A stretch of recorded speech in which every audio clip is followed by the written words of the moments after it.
Hello friends, welcome to Guruji exam study. आज की इस वीडियो में हम बात करेंगे भारत के सामान्य परिचय के बारे में। अगर आप किसी भी गवर्नमेंट एग्जाम की तैयारी कर रहे हैं तो ये वीडियो आपके लिए काफी हेल्पफुल होने वाली है, इसलिए आप वीडियो को लास्ट तक जरूर देखें। साथ ही में चैनल को सब्सक्राइब करना, वीडियो को लाइक एंड शेयर करना ना भूलें। तो चलिए वीडियो को शुरू करते हैं। तो फ्रेंड्स, हम सबसे पहले बात करेंगे भारत की भौगोलिक स्थिति के बारे में। जैसे कि आप फिगर में देख पा रहे हैं कि जो हॉरिजेंटल लाइन है उन्हें हम कहते हैं अक्षांश रेखाएं। ठीक है, कि 0 डिग्री अक्षांश पर हमारी होती है भूमध्य रेखा, और भूमध्य रेखा पृथ्वी को 2 गोलार्धों में विभाजित करती है। जो ऊपरी गोलार्ध होता है उसे हम कहते हैं उत्तरी गोलार्ध, और जो नीचे की तरफ गोलार्ध होता है उसे हम कहते हैं दक्षिणी गोलार्ध। तो फ्रेंड्स, जो अक्षांश रेखाएं होती हैं वो भूमध्य रेखा के समांतर खींची गई काल्पनिक रेखाएं होती हैं। तो फ्रेंड्स, जैसा कि आप ये दूसरा फिगर देख पा रहे हैं, फ्रेंड्स जो रेखाएं उत्तरी और दक्षिणी ध्रुव को मिला रही हैं उन्हें हम कहते हैं देशांतर रेखाएं। और जो शून्य अंश देशांतर रेखा है वो यूरोप के ग्रीनविच शहर से होकर गुजरती है। उसी के आधार पर जो पूर्वी भाग होता है उसे हम कह देते हैं पूर्वी देशांतर, और उसके पश्चिम में जो भाग होता है उसे हम कहते हैं पश्चिमी देशांतर। तो फ्रेंड्स, हम कह सकते हैं देशांतर रेखाएं उत्तरी और दक्षिणी ध्रुव को मिलाने वाली काल्पनिक रेखाएं होती है। तो फ्रेंड, जैसे कि आप ये फिगर देख पा रहे हैं, तो ये है आपकी भूमध्य रेखा और ये है आपकी देशांतर रेखा। तो फ्रेंड, जैसे कि हम देख पा रहे हैं अपने भारत को, तो अपना भारत जो है वो पूरी तरह से उत्तरी अक्षांश और पूर्वी देशांतर में स्थित है, या इसे हम कह सकते हैं उत्तरी गोलार्ध और पूर्वी देशांतर में स्थित है। तो फ्रेंड्स, आई होप ये आप भारत की भौगोलिक स्थिति को अच्छी तरह से समझ गए होंगे। फ्रेंड्स, इस टॉपिक से रिलेटेड सभी इंपोर्टेंट क्वेश्चंस की एक वीडियो आने वाली है जिसमें कि सारे क्वेश्चंस होंगे, वो भी इंपोर्टेंट। तो फ्रेंड्स, आप इस चैनल को सब्सक्राइब करके बेल आइकन को प्रेस करके ऑल पर सेट कर दीजिएगा, जिससे कि जब भी कभी मैं वीडियो डालूंगा आपको तुरंत नोटिफिकेशन मिलेगा और आप वीडियो का लाभ उठा सकेंगे। तो फ्रेंड्स, भारत का जो कुल क्षेत्रफल है वो है 32,87,263 वर्ग किलोमीटर। यहीं पे अगर आपसे एग्जामिनर पूछ ले कि भारत का क्षेत्रफल विश्व के स्थल क्षेत्रफल के कितने प्रतिशत है, तो आप बताएंगे 2.43%। लेकिन अगर आपसे क्वेश्चन घुमा के पूछ ले कि भारत का क्षेत्रफल विश्व के कुल क्षेत्रफल के कितने प्रतिशत है, यानी कि कुल, इसमें कि आपका महाद्वीप और महासागर सभी सम्मिलित है, का कितने प्रतिशत है, तो आप बताएंगे 0.57% भाग। ठीक है, ये आपको घुमा के क्वेश्चन पूछता है एग्जामिनर कंफ्यूज करने की। ठीक है, अगर आपसे स्थल क्षेत्रफल का पूछेगा तो आप बताएंगे 2.43, लेकिन अगर आपसे कुल क्षेत्रफल का पूछेगा तो आप बताएंगे 0.57%। ठीक है, आई होप आप ये कंसेप्ट समझ पाए होंगे। फ्रेंड्स, 37 डिग्री 6 मिनट उत्तरी अक्षांश पर स्थित इंदिराकोल भारत का सबसे उत्तरी बिंदु है। ठीक है, अगर हम बात करें पूर्वी बिंदु की, तो 97 डिग्री 25 मिनट पूर्वी देशांतर पर एक स्थान है जिसे हम कहते हैं किव्यूथू या बलागू। ये हमारा सबसे पूर्वी बिंदु है। अगर हम बात करें भारत के सबसे लास्ट पॉइंट की, तो वो है 6 डिग्री 4 मिनट पर इंदिरा पॉइंट। ठीक है, जिसे हम पारसेन या पिग्मेलियन पॉइंट के नाम से भी जानते हैं। अगर हम बात करें प्रायद्वीपी भारत के सबसे अंतिम बिंदु की, तो वो है कन्याकुमारी, जो कि 8 डिग्री 4 मिनट उत्तरी अक्षांश पर स्थित है। अगर हम बात करें सबसे पश्चिमी बिंदु की, तो वो है हमारा गौरमोथा, 68 डिग्री 7 मिनट पूर्वी देशांतर पर स्थित है। तो फ्रेंड्स, हम बात करें यहाँ पर अक्षांशीय विस्तार की, भारत के अक्षांशीय विस्तार की, तो दक्षिणी बिंदु जो कि है 6 डिग्री 4 मिनट, यानी कि ये भारत का सबसे लास्ट वाला बिंदु है। ठीक है, अगर आपसे ये पूछ लिया जाए प्रायद्वीपी भारत का सबसे अंतिम बिंदु बताइए, तो आप बताएंगे 8 डिग्री 4 मिनट उत्तरी अक्षांश। और यहीं पर अगर आपसे पूछ लिया जाए सबसे उत्तरी बिंदु क्या है, तो आप बताएंगे 37 डिग्री 6 मिनट उत्तरी अक्षांश। अब बात करते हैं भारत के देशांतरी विस्तार के बारे में। पश्चिमी बिंदु की अगर हम बात करें तो वो हमारा है 68 डिग्री 7 मिनट पूर्वी देशांतर, और अगर हम बात करें सबसे पूर्वी बिंदु की, तो वो हमारा 97 डिग्री 25 मिनट पूर्वी देशांतर। फ्रेंड्स, आप एक चीज यहाँ पर देख पा रहे होंगे कि हर जगह उत्तरी अक्षांश और पूर्वी देशांतर ही लिखा हुआ है। फ्रेंड्स, ये इसलिए लिखा हुआ है क्योंकि हमारा भारत उत्तरी अक्षांश और पूर्वी देशांतर में ही स्थित है। तो फ्रेंड्स, यहाँ पर हम बात करेंगे भारत के विस्तार के बारे में। फ्रेंड्स, अगर आपसे पूछ लिया जाए कि उत्तर से दक्षिण तक भारत का कितना विस्तार है, तो आप बताएंगे 3214 किलोमीटर। ठीक है फ्रेंड्स, यहाँ पर आपसे भारत के दक्षिण से पूर्व के विस्तार के बारे में पूछा जाए तो आप बताएंगे 2933 किलोमीटर। फ्रेंड्स, हम बात करते हैं रेड क्लिफ रेखा की। तो जैसे कि आप देख पा रहे हैं, भारत और पाकिस्तान को अलग करने वाली रेखा को हम रेड क्लिफ रेखा कहते हैं। अब इसे हम ट्रिक के माध्यम से याद रखेंगे। तो ट्रिक क्या है अपनी? ट्रिक है, जैसे कि रेखा का नाम है रेड क्लिफ। ठीक है, तो रेड माने लाल, लाल माने खतरा, खतरा हमें किससे? पाकिस्तान से, यानी कि जहाँ खतरा वहां पर रेड। ठीक है, तो भारत और पाकिस्तान को अलग करने वाली रेखा को हम किस नाम से जानेंगे?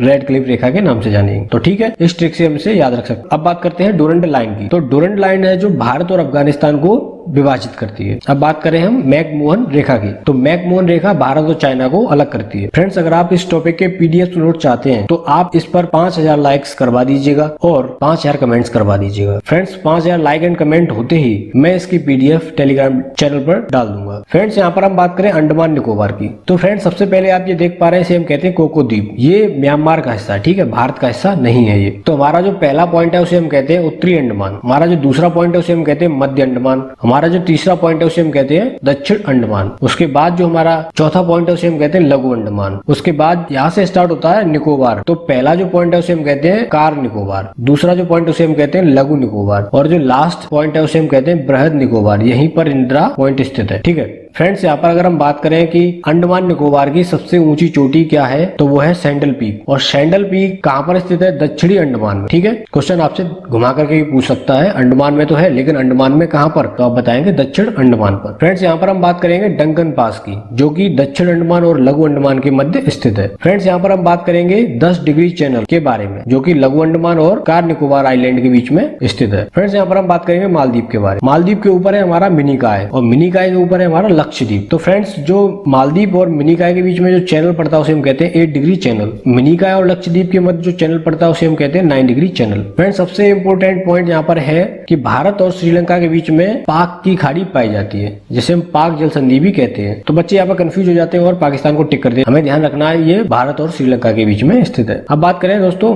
मन्नार की खाड़ी, तो मन्नार की खाड़ी भी भारत और श्रीलंका के बीच में स्थित है। फ्रेंड्स, हम बात करते हैं यहाँ पर भारत के मानक समय रेखा के बारे में, जो कि GMT से 5.5 घंटे आगे है और ये भारत के 82.5 पूर्वी देशांतर पर स्थित है। यह प्रयागराज के नैनी या मिर्जापुर से गुजरती है। अगर ऑप्शन में नैनी आता तो नैनी टिक करेंगे, मिर्जापुर आता तो मिर्जापुर टिक करेंगे। ठीक है, अब इसे मैप पे देखेंगे ये कहाँ से होकर जाती है। तो जैसे कि आप ये देख पा रहे हैं, ये भारत के 5 राज्यों से होकर गुजरती है। पहला है आपका उत्तर प्रदेश, मध्य प्रदेश, छत्तीसगढ़, उड़ीसा, आंध्र प्रदेश। तो इसे आप ट्रिक के माध्यम से याद कर सकते हैं, उत्तर मध्य झहुआ। उत्तर यानी उत्तर प्रदेश, मध्य यानी मध्य प्रदेश, झ माने झारखंड, उ माने उड़ीसा, आ माने आंध्र प्रदेश। फ्रेंड्स, यहाँ पर हम बात कर रहे हैं कर्क रेखा के बारे में। तो कर्क रेखा भारत के 23.5 डिग्री उत्तरी अक्षांश से होकर गुजरती है और ये भारत के 8 राज्यों से होकर गुजरती है। अब इन राज्यों को याद करने की एक ट्रिक है, वो ट्रिक है आपकी मित्र पर गमछा झार। मि से बनेगा आपका मिजोरम, त्र से बनेगा त्रिपुरा, प से बनेगा पश्चिम बंगाल, र से बनेगा राजस्थान, ग से बनेगा गुजरात, म से बनेगा मध्य प्रदेश, छ से बनेगा छत्तीसगढ़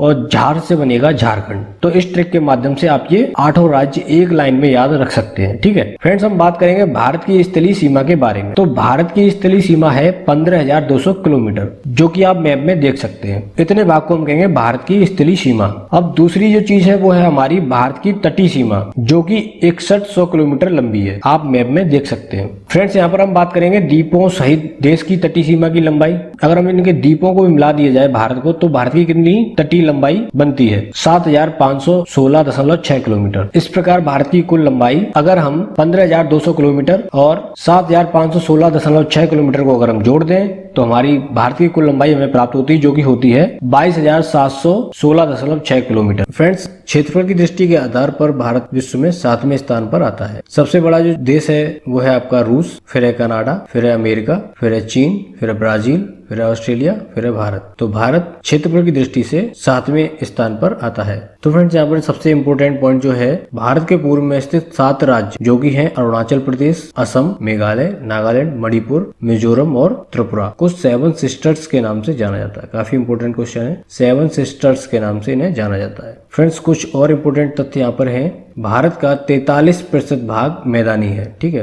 भारत के 29.3% भाग पर पर्वत और पहाड़ियां पाई जाती हैं। भारत के 27.7% भाग पर पठार पाए जाते हैं। भारत में वर्तमान 28 राज्य हैं और 8 केंद्र शासित प्रदेश हैं। तो जम्मू और कश्मीर विभाजित हो गया है। जम्मू कश्मीर एक अलग केंद्र शासित प्रदेश बन गया और लद्दाख एक अलग केंद्र शासित प्रदेश बन गया है। ठीक है फ्रेंड्स, यहाँ पर हमारा लास्ट पॉइंट बचता है कि भारत के पड़ोसी देश कौन कौन से हैं। तो इन्हें हम ट्रिक के माध्यम से इजीली याद रख सकते हैं। तो ट्रिक हमारी है, मेरा बचपन से MBA करने का सपना है। तो फ्रेंड्स, बचपन और MBA यही हमारी ट्रिक है। ब से बनेगा बांग्लादेश, च से बनेगा चाइना, प से बनेगा पाकिस्तान, न से बनेगा नेपाल, M से बनेगा म्यांमार, B से बनेगा भूटान, A से बनेगा अफगानिस्तान। तो यहाँ पर कुछ मुख्य पॉइंट दिए गए, उनको भी हम देखते हैं। भारत के 17 राज्य पड़ोसी देशों की सीमा से जुड़े हैं। कितने राज्य जुड़े हैं? 17 राज्य। तो फ्रेंड्स, भारत के 9 राज्य तट रेखा का निर्माण करते हैं। तो राज्य कौन कौन से वो आप मैप में देख सकते हैं। गुजरात, महाराष्ट्र, गोवा, कर्नाटक, केरल, तमिलनाडु, आंध्र प्रदेश, उड़ीसा, पश्चिम बंगाल। यहाँ पर सबसे बड़ी तटरेखा वाला केंद्र शासित प्रदेश है वो है अंडमान निकोबार। 1962 किलोमीटर इसकी तटरेखा है। यहाँ पर अगर हम बात करें सबसे बड़ा तटरेखा वाला राज्य, तो हमारा हो जाता है गुजरात, जिसकी तटरेखा 1600 किलोमीटर है। इसी के साथ फ्रेंड्स, हमारा ये लेक्चर समाप्त होता है। वीडियो कैसी लगी कमेंट में जरूर बताइएगा एंड लाइक एंड शेयर करना ना भूलिएगा। तो अभी के लिए इतना ही।